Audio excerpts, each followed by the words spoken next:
aluno. Vamos iniciar agora o estudo da administração indireta.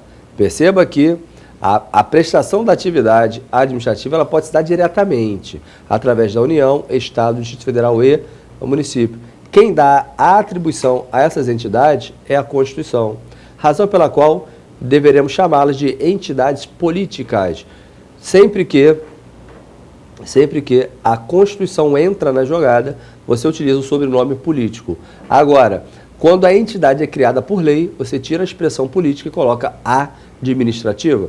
Note que essas entidades que vão ser trabalhadas agora são todas criadas por lei, razão pela qual vamos denominá-las de entidades administrativas, sempre ligada a uma entidade política criadora. A entidade administrativa surge de uma opção da entidade política. Ela não quer prestar uma atividade diretamente, então ela cria a chamada administração indireta. Tudo bem? Tranquilo? Bem, chama a atenção que Maria Silva de Pietro, ela trata dos entes que formam a administração indireta de uma forma diferenciada. Perceba que quando nós olhamos para o Decreto-Lei 200, que é o nosso primeiro instrumento que nós vamos trabalhar, nosso primeiro instrumento legal, que menciona as entidades, ele menciona autarquia, fundação, empresa pública, sociedade e economia mista.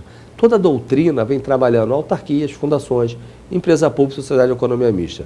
Maria Silva de Pietro, sempre com visões brilhantes, ela diz o seguinte, olha, se nós fizermos uma interpretação literal do artigo 6º da Lei dos Consórcios Públicos, nós vamos perceber que existe uma entidade nova nesse elenco, que seria a associação pública. Tudo bem?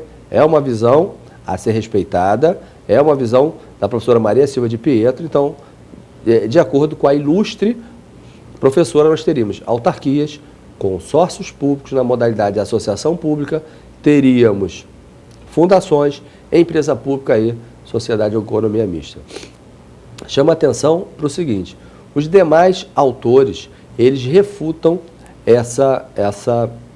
esse posicionamento da professora Maria Silva, alegando que consórcio público não seria nada além de uma modalidade de autarquia. Então, seria apenas uma espécie de um gênero chamado autarquia, onde no gênero autarquia você teria diversas espécies. Você teria agência executiva, agência reguladora, a autarquia propriamente dita, a fundação, os conselhos que controlam profissões regulamentadas, Conselho Federal de Medicina, de Arquitetura e Engenharia, tudo bem?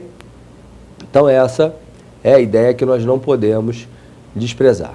Então vamos avançar no estudo da administração indireta, mas antes de avançarmos, vou trazer aqui para você a literalidade do artigo 6º, que fez com que a nossa ilustre professora Maria Silva entendesse que consórcio público seria uma nova entidade no elenco das entidades da administração indireta. Então o artigo 6º diz assim, ó, o consórcio público adquirirá personalidade jurídica.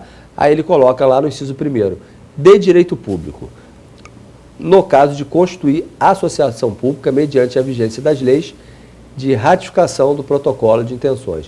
Então ele está dizendo o seguinte, olha, entes da federação, imagine aí 10 municípios, eles vão se reunir, fazer um protocolo de intenções. Esse protocolo de intenções vai ser votado em todas as câmaras de vereadores. É evidente que para criar uma entidade de administração indireta tem que ter lei, e à medida que esse protocolo vai sendo aprovado dentro das câmaras de vereadores, automaticamente está sendo inserida dentro da administração direta de cada um desses entes essa associação pública.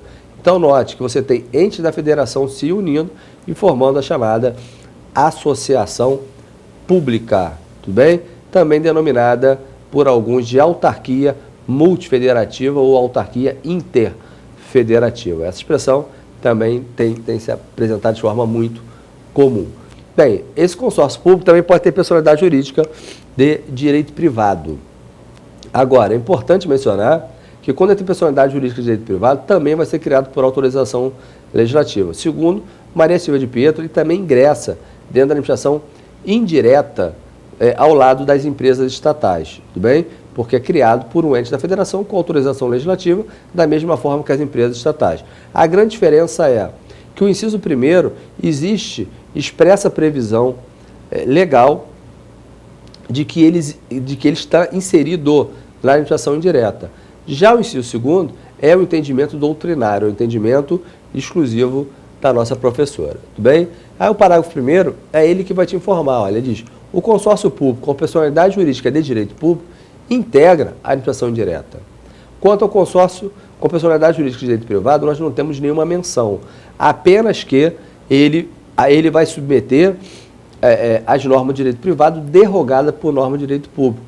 Porque se ter personalidade de direito privado, ele vai ter que licitar, ele vai ter que fazer contratação nos moldes da 8666, ele vai prestar conta e também vai admitir pessoal através de concurso público. Então, dessa forma, por conta desse posicionamento do nosso legislador, Maria Silva entende que tacitamente ele quis inserir o consórcio público de direito privado, essa associação pública de direito privado, dentro da administração indireta ao lado das empresas estatais. E o consórcio público com personalidade de direito público dentro da indireta ao lado da autarquia.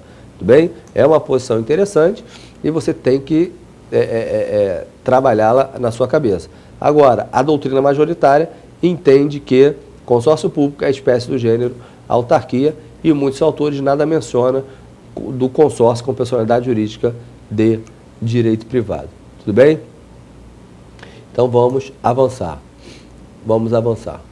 Bem, mencionei para você as entidades de administração indireta em outras aulas, na aula introdutória do direito administrativo. Falei para você de primeiro setor, segundo setor e terceiro setor do Estado Gerencial Brasileiro e já encontrei em provas discursivas o seguinte questionamento para você discorrer aí em 20 linhas, pelo menos. Ele colocava assim, ó: concessionário e permissionário de serviço público integram a administração indireta. Olha que interessante. Aí você passou 4 anos da sua vida estudando, coloca assim: não. Uma vez que o Decreto-Lei 200 apenas menciona autarquias, fundações, empresa pública, sociedade de economia mista. Aí, se você estudar um pouquinho mais, você vai e trata do posicionamento da professora Maria Silva de Pietro. Agora, será que é isso que vai satisfazer o examinador? É evidente que não, ele quer mais. Ele quer mais.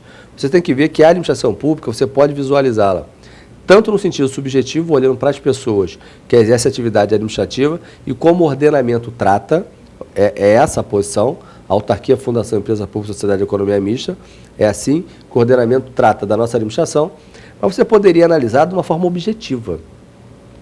Qualquer atividade prestada no interesse da coletividade poderia, sim, estar dentro de um conceito de administração pública, mas um conceito de natureza do quê? Objetiva, de natureza material, de natureza funcional. Então, você poderia, sim, ter esse conceito. Tudo bem? Concessionário e permissionário só estaria dentro da administração indireta se o nosso ordenamento tivesse adotado um conceito objetivo, material e funcional. Mas como foi adotado um conceito subjetivo, formal ou orgânico, eles não integram a administração indireta. Lembrando para você que concessionário e permissionário é o empresário que se alia ao Estado para prestar um serviço público. Tudo bem? Tranquilo? Vamos avançar. Bem, avançando ainda, né? Avançando. Só para fundamentar essa questão, você poderia olhar para o Decreto-Lei 200 e poderia olhar também para a Constituição, né? A Constituição menciona no 3719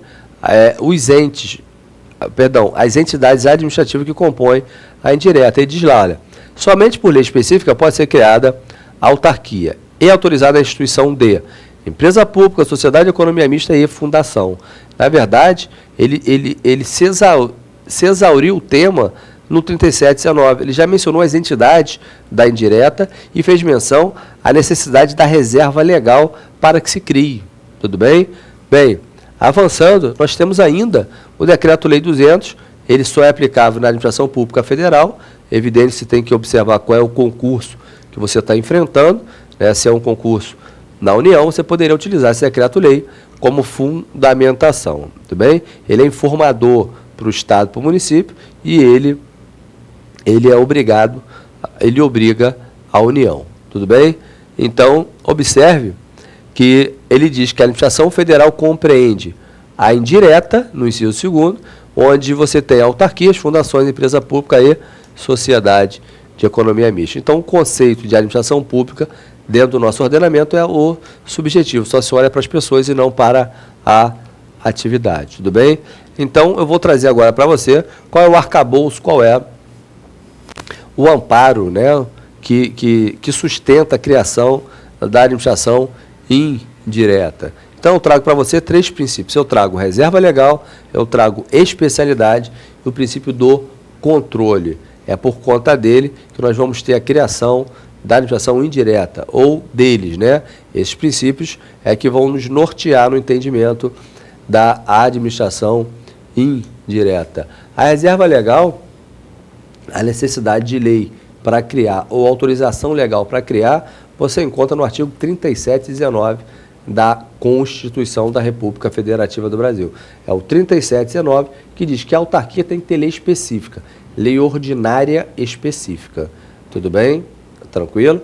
E autorização legislativa para que você crie fundações, empresa pública e sociedade de economia mista. É evidente que nesse momento o aluno pergunta assim, Leandro, qual a diferença de uma lei específica para uma autorização legislativa? O conteúdo, o que está escrito.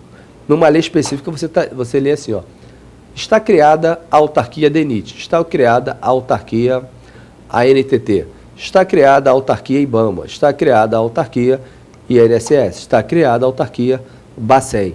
A partir da vigência daquela lei, está criada a autarquia. Ainda que não exista servidor, ainda que não exista prédio, ainda que não exista nada, a autarquia está criada. Tudo bem? Agora, numa autorização legislativa, que também é uma lei, qual é o conteúdo dela? Vai estar escrito lá. Está autorizado o Poder Executivo a criar a empresa pública Caixa Econômica. Está autorizado o Poder Executivo a criar a Sociedade de Economia Mista Banco do Brasil. Está autorizado o Poder Executivo a criar a Sociedade de Economia Mista Petrobras. Está autorizado o Poder Executivo a criar a empresa pública Embrapa.